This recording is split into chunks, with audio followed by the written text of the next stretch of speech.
So are there any recommendations? Well, yes, there are some. Firstly, that the task of prioritization of legislation is assigned to a specific institution or a specific group of civil servants. That means that the government will have to make certain choices. Who will be in that group, how well informed they will be, that sort of thing. And that group will not necessarily be a group of civil servants only. It can have politicians, it can have civil servants, it can have judges, certainly drafters who will be able to guide you and tell you that certain things can be done quickly, other things cannot be done as quickly. Secondly, that the institution or group which is assigned prioritization does so on the basis of formal criteria and with transparency.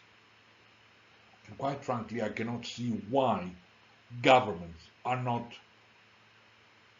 transparent with the criteria, as if it's some sort of a secret, as if the public or parliament cannot understand, for example, that if you don't have the money, you cannot put forward expensive legislation, as simple as that. You will recall in recent months, because of the COVID-19 pandemic, how a number of governments wanted to stop the pandemic while at the same time safeguarding the economy. And some countries were able to do this. For example, the United Kingdom, as you know, offered furloughing, paying 80% of all salaries to employees.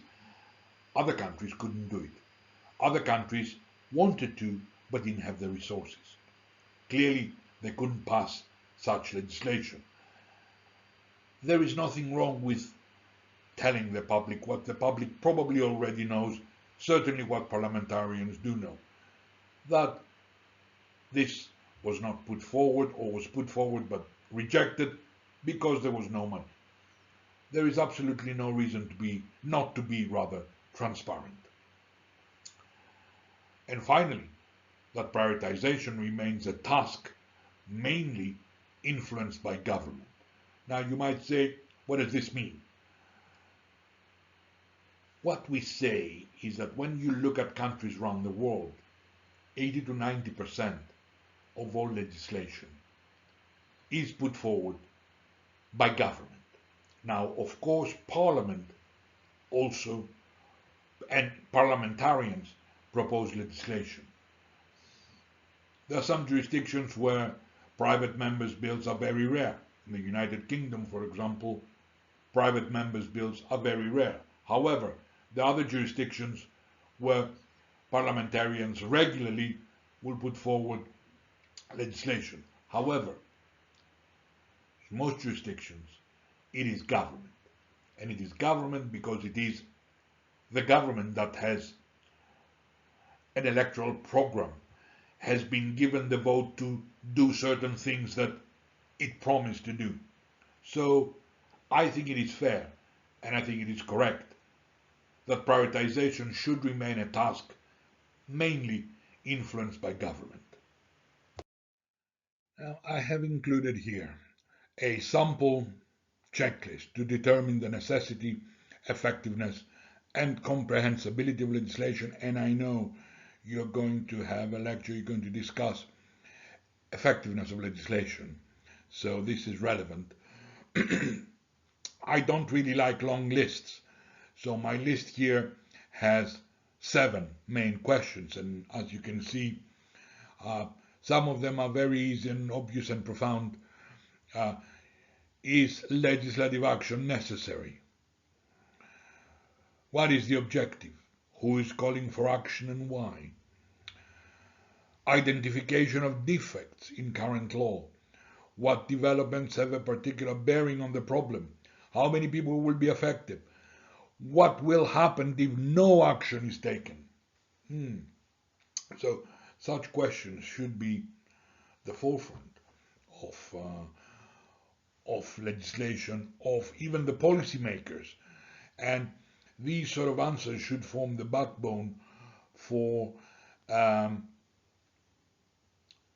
assessing legislation at a later stage. Number two, do we need to act immediately? What is the financial or administrative cost? And do we have to act immediately? Why can't we wait? That sort of thing. Does the scope of the normative act need to be wide? If it is wide. Very interesting one. Can sunshine clauses be utilized? Sunshine legislation, sunshine clauses are very popular in the last 15 years.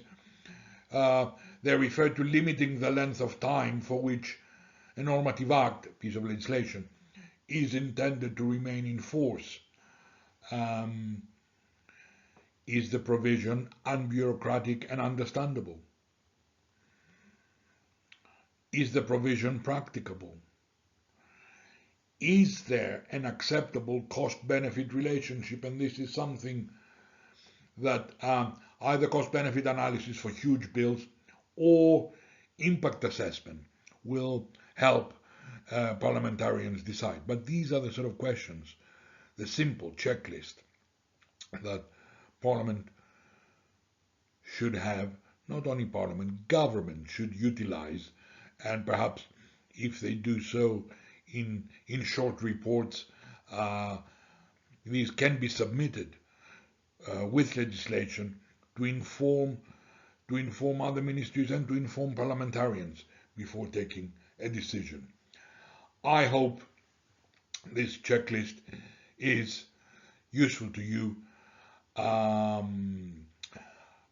Perhaps you want to add to it, perhaps you want to take some of the questions out. As I said, I don't like long lists. I've included just 7. Strictly speaking, one can go on and have 10, 20, 50 questions, but these are not really very practicable.